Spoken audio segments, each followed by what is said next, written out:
Welcome to TV20 News. I'm Dan Monroe. Kiera Cotton is out today. Here's a look at what's coming up. It's his first exhibition of this scale in almost 20 years. Clevelanders can now experience these sculptures up close at the Cleveland Museum of Art. We'll tell you about artist Martin Puryear and his work now on display in our city. I experienced what they call Midwest nice. The people here are very warm and welcoming. Connecting people in other countries to opportunities right here in our city. We learn about the Global Cleveland program and hear from one of the Global Fellows visiting from the Philippines. Black maternal health is extremely important in Cleveland. This year during Black Maternal Health Week, a community conversation aims to bring voices together to guide action and policy around Black maternal health. He's been creating art for more than half a century. Now Clevelanders can view it all up close. Martin Puryear, Nexus, is the newest exhibit at the Cleveland Museum of Art. TV20 had the chance to preview the exhibit, and here's a look at some of the art you'll see on display. Martin Puryear is known for his elaborate craftsmanship, creating sculptures out of materials like wood, rawhide, glass, marble, and metal. And this is actually Puryear's first comprehensive exhibit in nearly 2 decades. It's now open to the public, and it lasts through August 9th. Tickets are available at the museum's website, clevelandart.org. And you'll want to stay tuned for a special episode of Creative Focus hosted by TV20's Cornel Calhoun III, where he sits down with the curator of the exhibit, Emily Liebert, from the Cleveland Museum of Art. Here's a sneak peek of that episode. When audiences walk into Nexus, what do you hope they'll feel before they begin to understand? I hope that they will feel the creativity and imagination and curiosity that has motivated Martin Puryear for his career of approximately 6 decades. 6 decades? Yeah. You worked with him closely on the exhibition. Yes. Did he reveal anything to you about his work that's not visible on the surface? Well, yes, as you said, we've been working on this for a long time, for about 4 years. So over the last 4 years, I've had many conversations with Martin, and he doesn't give away too many secrets. There is some mystery in how the works are made, but he's incredibly generous about sharing about his process of making and explaining why he's chosen the materials that he chooses. And we've tried to incorporate a lot of that into the labels and the text in the exhibition, because I think I've had the privilege of having these conversations for 4 years, and I want to share that with our audience members. So I encourage audience members to read the labels and to learn about how he, for example, made his own rawhide, how he bought skins from a butcher, turned them into rawhide, and was fascinated by the transformation of this living material to a sculptural material. The Creative Focus episode airs next week here on TV20 Cleveland. You can also keep a lookout on TV20's Facebook and Instagram. Hey Cleveland, let's catch you up on what happened at the latest City Council meeting on April 13th. Council approved changing to a loan agreement for the Erie View Tower project. The update extends the loan timeline and increases the loan amount, but it won't cost the city anything extra. The project at 1301 East 9th Street includes 227 apartments, 210 hotel rooms, and 300,000 square feet of refreshed office space.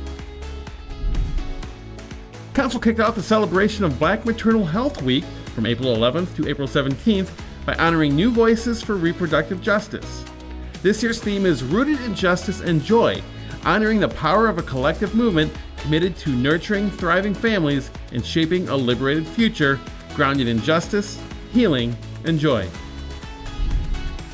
April has been declared as Child Abuse Prevention Month annually in the city of Cleveland, with City Council saying it's committed to protecting the city's most vulnerable and ensuring children grow up safe, healthy, educated, and prepared to reach their full potential. The resolution states that child abuse is 100% preventable and that the cost of treating the impacts of child abuse is significantly higher than the cost of preventing it.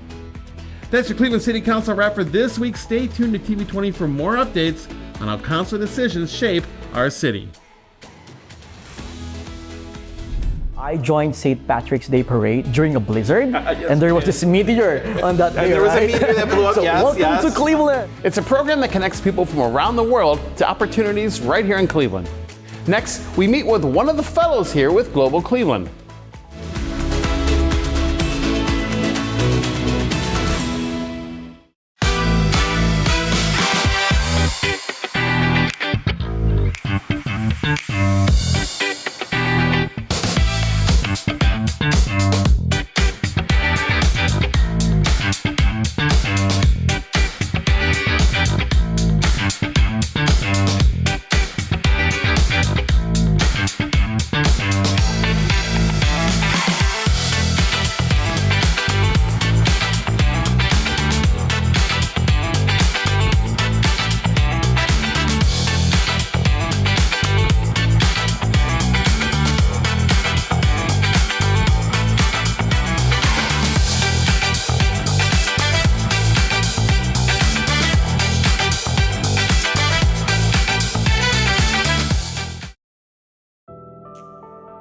This year we have had an unacceptable number of fire deaths in Cleveland, and most could have been prevented by working alarms. We want to remind the public of the importance of working alarms and to ask residents and businesses to help us save lives. Hello, I'm Lieutenant Mike Norman from the Cleveland Division of Fire. And I'm Vaughn Miller, retired Deputy Fire Chief and now with the Western Reserve Fire Museum and Fire Safety Education Center right here in Cleveland. With the support of the American Red Cross, Cleveland firefighters install hundreds of smoke alarms every year.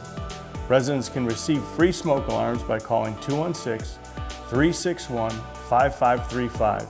But firefighters know that smoke isn't the only danger facing our residents. Carbon monoxide, also known as CO or the silent killer, is a colorless, odorless gas that can build up inside your home due to a malfunctioning gas furnace or poorly ventilated gas appliance or fireplaces.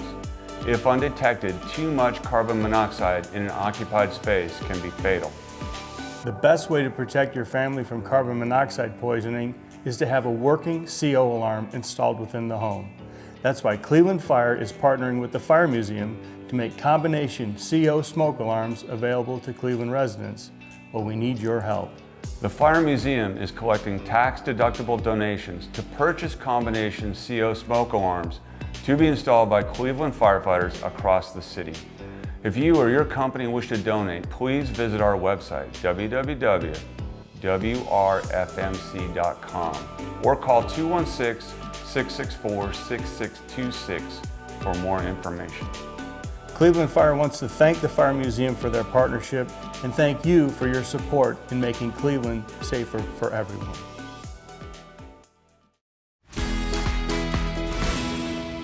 Last week we previewed the Power of Philanthropy Summit here in Cleveland, and a big announcement that came from that summit centered around ensuring the long-term impact of the Cleveland Black Futures Fund. Joining us now to talk about that is Terri Eason from the Cleveland Foundation and Belva Tibbs from the Black Philanthropy Center. Belva, Terri, how are you guys? Wonderful. Great. Thank you guys so much for joining us again. Talk to me about what happened at the summit. The summit was a wonderful convening of like-minded individuals that had an opportunity to not only discover what they wanted to learn more about philanthropy, but how they could take it to action. Okay. And so from the beginning to the end, we were able to not only create new partners, but to enhance relationships. And I dare say that it was one of the best philanthropic summits ever. Yeah. And we're looking forward to all of the activity that will be continuing in the future. Absolutely incredible. And one of the big things that came out is the endowment of the Black Futures Fund. Yes. Talk to me about how that all came to be and more about it. So, as you mentioned before, it used to be called the Cleveland Black Futures Fund. Okay. We have evolved and it is now known as the Black Philanthropy Fund, and it was endowed specifically from the Cleveland Foundation with $3 million seeded for us to help not only explore the opportunity to give back with a focus on healthy communities, but to encourage others to contribute to support sustainability in the future within the community. Okay. Belva, how has this fund helped you, or how have you been involved with it? Well, I've been involved from a strategic point of view. We realized we wanted to do more than just convene. We wanted to do more than just have one meeting, and how do we sustain the changes and the solutions that are needed in the community? and our Black Philanthropy Fund is one way to do that. We're encouraging everyone to give to the fund because the more money we have, the more money we can give. So it's a wonderful opportunity to be strategic in our giving and in our philanthropy. And speaking of that, talk to me about how people can give. Absolutely.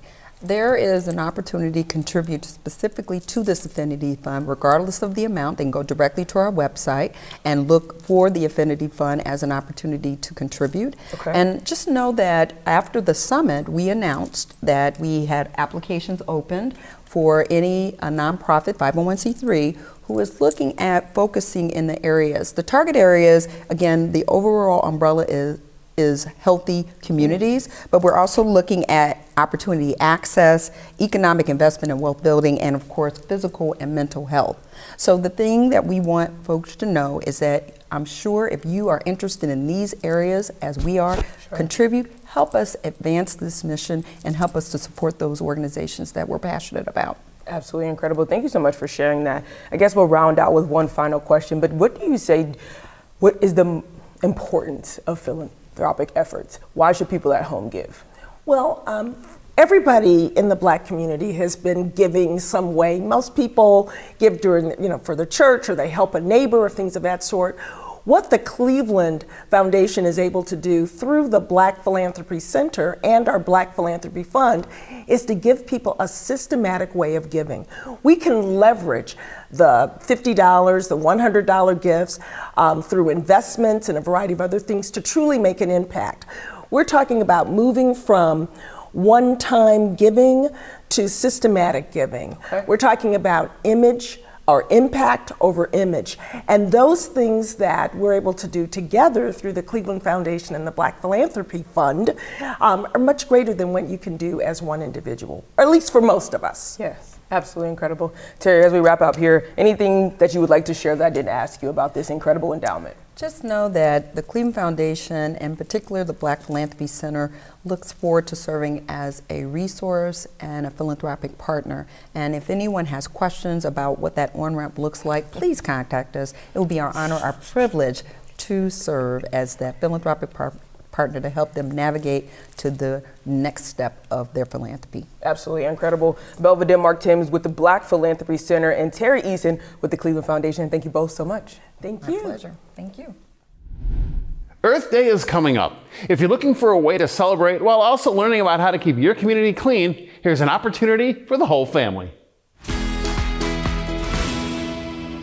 Friends of the Village of Miles Heights is helping organize an Earth Day event in Arthur Johnston Park. It's happening on April 22nd from 5 to 7 p.m. You can expect a presentation from the Rust Belt Riders about composting, tie-dye t-shirt making, vendors, and food trucks. It's all to celebrate the start of the community's volunteer opportunities. So the point of Earth Day is to kick off our community cleanup initiative. We have 7 different dates from now till October where we'll meet up once a month to do a community cleanup. So sometimes we'll be at the park and other times we'll go out into Ward 1. So we're trying to cover the whole neighborhood, which is why we're here, to build up our support and our strength. We need some extra hands on deck so that we can expand our reach and go out a little further to the main streets. You can visit milesheights.org to learn more about the April 22nd event or about other volunteer opportunities. You may not know it, but collaboration from all over the world is happening right here in Cleveland. Global Cleveland is a nonprofit organization dedicated to growing Northeast Ohio's economy by connecting international people to opportunities. And Global Fellows are here right now in our city. Joining me is Jaden Baxter, Special Assistant to the Mayor, and, let me get this right, Mark Lorenz-Kazan, a lawyer and government official from Bataan in the Philippines. You're also a Global Fellow. Yes. Gentlemen, welcome. Thanks for having us. Yes, Jaden, thank you. Talk about why this program is so important in connecting us to international fellows. Well, yeah, Global Cleveland is a great partner with the city. They partner with dozens of organizations across from civic to education to housing and especially with government. So us collaborating with Global Cleveland is such an amazing process that we can attract and attain newcomers, especially international newcomers, to come to the city and feel welcomed. And then just actually this collaboration with Mark has just been generational because we get to experience what it's like here in Cleveland and what we can replicate in Bataan, Philippines. How has the city of Cleveland supported Global Cleveland in this program? Well, Mayor Bibb early on in his administration made sure to put ingenuity and innovation at the very forefront. And I think you can really do that when you partner with such amazing partners in Global Cleveland who really set the tone of making sure that we're attracting and retaining new innovative talent, sometimes outside of the city, and most times it is international. So what we really want to do and what Mayor Bibb really wanted to make sure is that everyone here who's international and coming to live in Cleveland, make Cleveland their new home, really felt welcomed and supported by the city. So this is just another effort that really spearheads that work that Mayor Bibb set. You know, Mark, many of your fellows were placed in cities like Boston and Baton Rouge. What drew you to Cleveland? How did you end up here? Okay, so when I applied for the program, actually, I just want to add some information in what Jaden said. So we are part of the Young Southeast Asian Leaders Initiative Professional Fellowship Program. So this is a program supported by the U.S. Department of State, Bureau of Education and Cultural Affairs. So when the portal opened for us, we applied and we listed our professional interests. So our institute partners, American Council of Young Political Leaders and Global Cleveland, matched me with the Cleveland City. Because in my interest, I wrote there that I'm interested in education policy and youth civic engagement. And Cleveland City has this unique educational organizational structure where the mayor has this control over the school district. So it is a unique experience for what my government is interested in studying. Department of Education or having a member of the governor's cabinet having an influence to the educational policy, just what as Cleveland City has with Chief Michelle Pomerantz and the CMSD school district. Awesome. Well, then how would you describe your experience here in Cleveland, both as a city and as a community? Oh, it is nothing but wonderful. The city of Cleveland has a lot of offer, and I've experienced some of them. So I joined St. Patrick's Day Parade during a blizzard, and there was this meteor on that day, there was a meteor that blew up, so welcome to Cleveland. You got it all. Yeah, I got it all. And then I also watched a play at Playhouse Square, listened to an orchestra in Cleveland Severance Hall, watched Cavaliers game twice. So you were working with Michelle Pomerantz, Chief of Education, and of course, Jaden. What ideas or lessons have you decided to take back with you to the Philippines? I really love how professional they are in their activities and programs. They're very punctual with all the meetings. And I really want to take that back to the Philippines. It's like when the meeting says here, like we would start at 1 p.m., they would start at 1 p.m. So I need to take that culture back because we need to respect each other's time. And for the program, one program that I really want to take back to the Philippines in my government, Bataan, is the Junior Mayors Association, where Jaden and Michelle are spearheading. Because for me, this is really a great opportunity for young high schoolers to build this two-way communication between them and the mayor and his cabinet to bring suggestions on how the city works, on how to improve the city services to the people. Well, Jaden, does this connection with you and Mark end when he goes back to the Philippines? Or will you guys stay in touch, talk about different ideas, pass back and forth? Well, for one, I hope it doesn't end. For one, I hope Mark can come back for a Cavs championship. There you go. Play sometime soon. But more than that, I think what really we want to highlight with this connection is that it's not temporary. It's going to be a long-lasting connection where we pass through ideas, where we really go through a different civic engagement opportunities between both cities and really highlight that sister city connection that we hope to establish with Bataan. But more than that, hopefully, Mark can establish in Bataan a junior mayors of themselves. So then we can go over there and collaborate and see what me and Chief Pomerantz can do really in Bataan. And this is just really a great starting point for much, much more that we can do in the future. Well, Mark, you got your work cut out for you when you go back. Yes. Do us proud. I know you will. Yes, I will. All right. Mark, Jaden, thank you so much for joining me today, and have a safe trip back to Bataan. Thank you. As Black Maternal Health Week continues, Councilwoman Stephanie House-Jones, along with New Voices for Reproductive Justice and All Our Babies, held a conversation at Cleveland City Hall. Black Maternal Health Week is a yearly campaign founded by the Black Mamas Matter Alliance. It's meant to build awareness, activism, and community-driven solutions to improve Black maternal health outcomes in the United States. At the City Hall event, the conversation aimed to bring community voices together to guide action and policy around Black maternal health. We wanted to bring people who work in Black maternal health, individuals who may be Black birthing people, and just people with a general interest to speak to someone who can affirm that this is a problem that they are working towards, and discuss some legislation that may be on the table, and just generally discuss how things are evolving and changing and how we can honor Black Maternal Health Week, but also affirm that we are working toward a broader goal of making sure health is accessible. According to data from the Centers for Disease Control and Prevention, Black women are 2 to 3 times more likely to die from pregnancy-related causes than white women. You can learn more about the organizations at the Community Conversation at newvoicesrj.org and at allourbabiescleveland.com. Girl power! The girl power is strong at the Cleveland Public Library. Over 700 students from Cleveland and Northeast Ohio came together for the annual event. And this year, the library had a special surprise in store.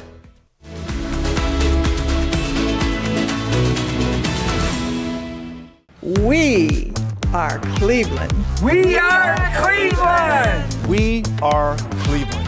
We are Cleveland! We are Cleveland! We are Cleveland. We are Cleveland! We are Cleveland. We are Cleveland! We are Cleveland and proud of it.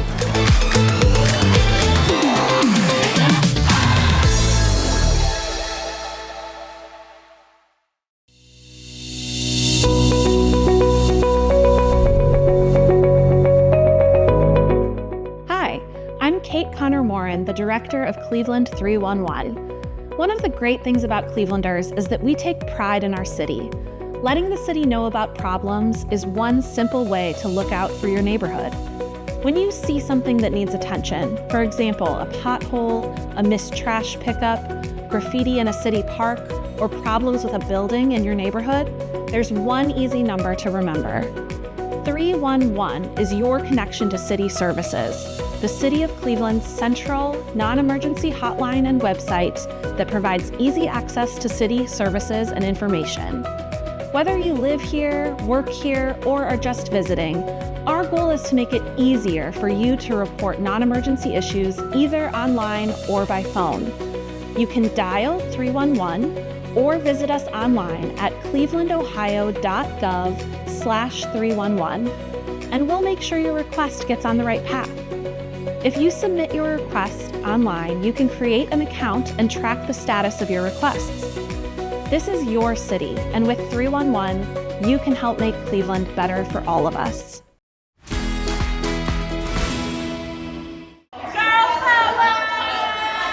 Students from Cleveland Metropolitan Schools and Northeast Ohio gathered together for the annual Girl Power event at Cleveland Public Library. Nonprofit and community organizations offer breakout sessions where students learn basic soft life skills like communication, adaptability, and problem solving. They also get to hear from a local author. And this year, the library had a special surprise planned. So the book is called Under the Neon Lights, and it is based around skating, the neighborhood, the community, and how important the skating rink actually is to the community. And so we like to bring books alive here at Girl Power, which is why we have a skating rink. And so the girls get to skate here at the Cleveland Public Library today as part of Girl Power. The teachers are very supportive of this program. It obviously has an impact on students. Now I'm meeting students who have graduated and they say, I remember I attended Girl Power. And so it definitely has a long, impactful history that we're very proud of here at the library. There's so many different things they can get out of this, whether it's making a new friend, whether it's learning to be kind on the regular, financial literacy skills, legal skills, right? How to protect your creative work, how to self-soothe, self-calm yourself, how to be a leader. We have workshops on all different things. Girl Power started at the Collinwood branch with 60 girls. Now, the program has up to 700. With spring and summer ahead, Cleveland's youth have the opportunity to take part in many different area events. One of those options includes community-driven meetups held by the Won't Quit Foundation. Joining me now is founder Santino Jones. Santino, thanks for joining me. Thank you for having me. Won't Quit Foundation, what's the history, what's the backstory, and then tell me about the name. Yeah, I want to thank you for having me here. It's an honor to be in your presence. The Won't Quit Foundation, we started this family, this organization 5 years ago. We're celebrating our 5th year this year. We started it when I myself were going through a lot of adversity with life, dealing with a lot of unexpected trials and tribulations that was in front of me, and I didn't know what I was going to do, but I was trusting God's plan and not my own. And in that process, I've had so many blessings come my way. And this literally came to me as an opportunity to inspire, encourage, uplift so many people that went through seasons like myself.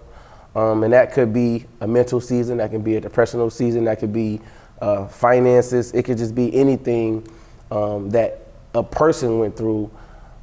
It was my job to help them overcome that. And in these last 5 years, we've done just that. And what's the mission of the Won't Quit Foundation? The mission for the Won't Quit Foundation is to show people that we are capable, we are available, we are here to just keep them on the right narrow. Whatever that looks like, we want to show you that, hey, it's okay to fall, but don't quit. You know, while you trying to figure it out, we're going to pick you up, we're going to walk with you on this journey. And we're going to show you that in the midst of the confusion, in the midst of trying to understand why, we're showing you how. And I think that's the big blessing in the Won't Quit Foundation, you know, having that mentality to show like, hey, we're here, you know, we're not going nowhere. I understand you got some big events coming up this summer, especially geared to our youth. Talk about what those events are and what they can expect at them. So again, we're celebrating our 5th year, so I'm excited. Happy anniversary, by the way. Yeah, thank you. So we got 3 events coming up this year. The first event will be June 19th. That'll be our 3-on-3 basketball tournament at Denison Park, and that'll have a 1-versus-1-on-1 basketball tournament as well.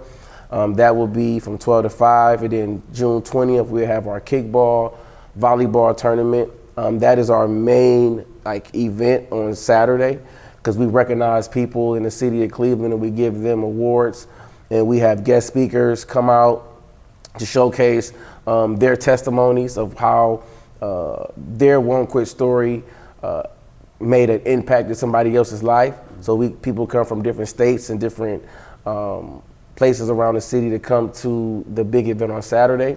And then on Sunday, we have a flag football tournament as well. And that would be the teens versus the adults. You know, what would you say is the benefit for our youth for these events and from the Won't Quit Foundation? You see so many people showing individuals what unity look like, what togetherness look like, what love look like. You know, right now, man, love is an important thing. Some people may not know how that feels, what that looks like, or don't even understand it. But we are here to show them that we love you. We are here to show people that unity is a real thing and togetherness is a real thing. And if people see it in real time, I think their way of thinking will change. Where can people go for more information on the Won't Quit Foundation and the events coming up? You can follow the Won't Quit Foundation at Won't Quit Foundation _. The website is won'tquitfoundation.com. And we have people here in Cleveland. We also got a program that we are installing with the Won't Quit Foundation. It's called Harp with Serenity. It will be an 8-week program for the youth, Pathway to Purpose, just to show people that we have structure and changing the way of thinking for our youth. So we have a lot of things in store for Cleveland and for the Won't Quit Foundation. Awesome. Santino, thank you so much for joining me. And thank you so much for all the good work you do in our community. I do appreciate it. Thank you, sir. I appreciate it. Thanks for joining me on TV20 News today. Don't forget you can follow TV20 on Facebook or Instagram and subscribe to our YouTube page for updates. We'll see you next time, Cleveland.